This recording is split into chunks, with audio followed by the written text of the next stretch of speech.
Hello বন্ধুরা, welcome to our small YouTube channel the audio story. আজকের গল্পটি পাঠিয়েছে উত্তম বসাক, মেদিনীপুর থেকে। তোমরা যদি নিজেদের গল্প পাঠাতে চাও তাহলে নিচের কমেন্ট বক্স এ কমেন্ট করো। আজকে আমি তোমাদের আমার কাকির সাথে ঘটে যাওয়া একটি গল্প শোনাব। যখন কাকা কাকির বিয়ের পর তারা আমাদের বাড়িতে আসলো, তখন থেকে কাকিকে আমার খুব ভালো লাগত। কাকি আসার আমাদের সবার খুব খেয়াল রাখত, বিশেষ করে আমার। কাকি আমাকে খুব ভালোবাসত। আমার তো কখনো কখনো এটা মনে হতো যে কাকি আমাকে হয়তো নিজের স্বামী ভাবেন। এই জন্যই সে আমার এত খেয়াল রাখে, আমিও কখনো কোনো কিছুতে তাকে না করতাম না। যদি কাকি কখনো আমাকে রাতে কোনো কাজের কথা বলে, তাহলে সকাল হওয়ার আগেই আমি সেই কাজ করে দিতাম। আমি ওনার জন্য সবকিছু করতে রাজি ছিলাম। আমি ওনাকে এত ভালোবাসি যে কাকি মুখ দিয়ে যা বের করে আমি সেইটাই করি। আস্তে আস্তে অনেক দিন হয়ে গেল, আমার মনে হতো কাকুর বউ না হয়ে যদি আমার বউ হতো। কিন্তু এখনও আমার কাকি আমার নিজের বউয়ের থেকে কোনো কিছু না। আমি ওনাকে আমার নিজের বউয়ের মতো ভাবি, আর উনিও আমাকে নিজের স্বামীর মতো ভাবে, কারণ সারাদিন উনি আমার খুব এত খেয়াল রাখত, এত যত্ন করত, আমায় খুব ভালোবাসত। কিন্তু হঠাৎ এমন হবে আমি জানতাম যে আমি কাকিকে নিজের বউয়ের মতো করে পেয়ে যাব। তারপর আমাদের মধ্যে কি হলো সেটা তো তোমরা আশা করি বুঝতেই পারছ। তো গল্পটি শুরু করা যাক। বন্ধুরা, আমার বাবারা দুই ভাই, আমার বাবা বড় ভাই, আর আমার কাকু ছোট ছিল। আমার কাকু কলকাতায় থাকত, সেখান থেকেই কাকু তার নিজের কাজ করত। আর আমরা মেদিনীপুরে একটু ছোট্ট গ্রামে থাকতাম। খুব সুখেই ছিলাম, কারণ আমাদের কোনো টাকা পয়সার কমতি ছিল না। কারণ আমার বাবা বড় বিজনেসম্যান ছিল। মেদিনীপুরের সবচেয়ে বড় ব্যবসায়ীদের মধ্যে একজন ছিল আমার বাবা। গ্রামের লোক সবাই আমার বাবার কথা শুনত। আমি যদি বাবাকে কোনো কিছু এনে দিতে বলতাম, বাবা তৎক্ষণাৎ তা আমার হাতের মুঠোয় এনে দিত। কখনো কোনো কিছু চাইলে বারণ করতেন না। আমাদের দিন খুব ভালোভাবেই চলছিল। তারপর একদিন কাকু হঠাৎ কল করল, আর তিনি বলেন তিনি নাকি ওইখানে এক মেয়েকে বিয়ে করে নিয়েছেন। বাবা এই কথা শুনে কাকুকে খুব বকতে লাগল। বাবা কাকুকে রাগের মাথায় এইটাও বলে দিল, আজ থেকে তোর আমার কোনো সম্পর্ক নেই, আর তোর জন্য এই গ্রামেও কোনো জায়গা নেই। এইগুলো বলার পর বাবা ফোন রেখে দিল। 1 বছর কেটে গেল। এই 1 বছরে বাবা কাকুর সাথে একদিনও কথা বলেনি। কিন্তু কাকু আমাদের রোজ ফোন করত, আর আমাদের খোঁজ নিত, আর একবার হলেও বাবার খোঁজ নিত।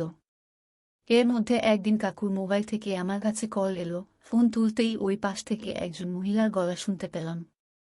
আমার বুঝতে বাকি রইল না যে ইনি আমার কাকি, তাই তাড়াতাড়ি কাকিকে জিজ্ঞাসা করলাম, কেমন আছো?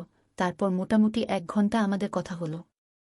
এর মধ্যেই কাকি আমাকে বলল, উত্তম তুমি তো খুব কিউট দেখতে। কাকি তুমি এটা কি করে বললে? তুমি তো আজ পর্যন্ত আমাকে দেখোনি। কাকি বলল, তাই কি হয়েছে? আমি তোমাকে ফেসবুক এ দেখেছি। তারপর আমি কাকিকে জিজ্ঞাসা করলাম, কাকি তোমার কি ফেসবুক আইডি আছে? কাকি হ্যাঁ তে সাড়া দিল। তারপর আমরা আরও কিছুক্ষণ কথা বলে ফোন রেখে দিলাম। তারপর একদিন আমরা যখন খাবার রাখছিলাম, তখন আমার মা আমার বাবাকে বলল, 1 বছর হয়ে গেল, এখনো তুমি একদিনও তোমার ভাইয়ের সাথে কথা বলনি, আর কতদিন এইভাবে থাকবে? বাবা একটু রাগ করে বলল, আমি আর কতদিন বলবো আমার সামনে ওর সম্পর্কে কোনো কথা বলবে না? তারপর মা বলল, সে তোমার নিজের ভাই হয়, কেন আমি ওর কথা বলবো না? তখন বাবা বলল, যদি ও আমার নিজের ভাই হতো তাহলে বিয়ে করার আগে একবার হলেও বলতো। তারপর আমি আর মা মিলে বাবাকে অনেক বুঝলাম, কিন্তু বাবা একবারের জন্য মানতে রাজি হল না। তারপর আমি যখন রাতে শুয়েছিলাম তখন কাকু আমাকে ফোন করল। বুঝতে পারলাম কাকু খুব ভয় পেয়ে আছে। যখন আমি জিজ্ঞেস করলাম তখন কাকু বলল, তোমার কাকি সিঁড়ি থেকে পড়ে গিয়ে খুব ব্যথা পেয়েছে, মাথা অনেকটা ফেটে গেছে। ডাক্তার বলেছে খুব তাড়াতাড়ি অপারেশন করতে হবে, নয়তো তোমার কাকিকে বাঁচানো সম্ভব হবে না। আমি বললাম, কাকু তুমি তাড়াতাড়ি অপারেশনটা করতে বলো। তখন কাকু বলল, অনেক টাকার প্রয়োজন, আমার কাছে এখন এত টাকা নেই, আর দাদা ও তো আমার সাথে কথা বলবে না, তুমি দাদার সাথে কথা বলে খুব তাড়াতাড়ি 1.5 লাখ টাকা ট্রান্সফার করে দাও। আমি বললাম, কাকু তুমি তাড়াতাড়ি তোমার অ্যাকাউন্ট নাম্বার পাঠাও, আমি বাবার সাথে কথা বলে টাকা পাঠিয়ে দিচ্ছি। এরপর আমি তাড়াতাড়ি দৌড়ে বাবার কাছে গিয়ে সব ঘটনা খুলে বললাম। আমার বাবা বলল, তোমার কাকুকে বলে দাও আমার কাছে কোনো টাকা নেই।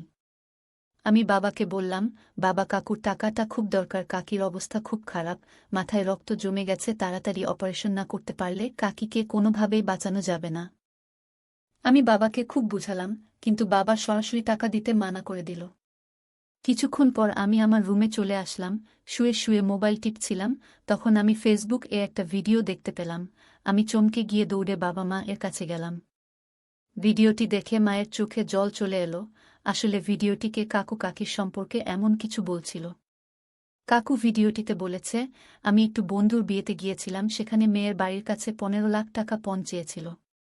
কিন্তু সেখানে গিয়ে জানতে পারলাম মেয়ের বাড়ি থেকে অতগুলো টাকা জোগাড় করতে পারেনি। কিন্তু এই কথা বন্ধু যখন শুনল তখন আর সে বিয়ে করল না। এরপর মেয়ের বাবা বরের পায়ে ধরে বলতে লাগল, এমন করো না, এত আত্মীয় স্বজন এসেছে, তাদের সামনে আমার মানসম্মান শেষ হয়ে যাবে। তারপর আমি আমার বন্ধুকে অনেক বোঝাতে চেষ্টা করলাম, কিন্তু সে আর কারোর কথাই শুনল না, সব বরযাত্রীকে নিয়ে চলে গেল। এইসব দেখে আমার খুব খারাপ লাগছিল। বরযাত্রীদের ফিরে যেতে দেখে মেয়ের বাবা পুকুরে ঝাঁপ দিল, তারপর খুব কষ্টে ওনাকে বাঁচানো হলো। তারপর মেয়ের বাবা বলতে লাগল, আমাকে মরে যেতে দাও, আমার মেয়েকে এখন কে বিয়ে করবে? তারপর আমি বললাম, আপনি চিন্তা করবেন না, আপনার মেয়েকে আমি বিয়ে করব।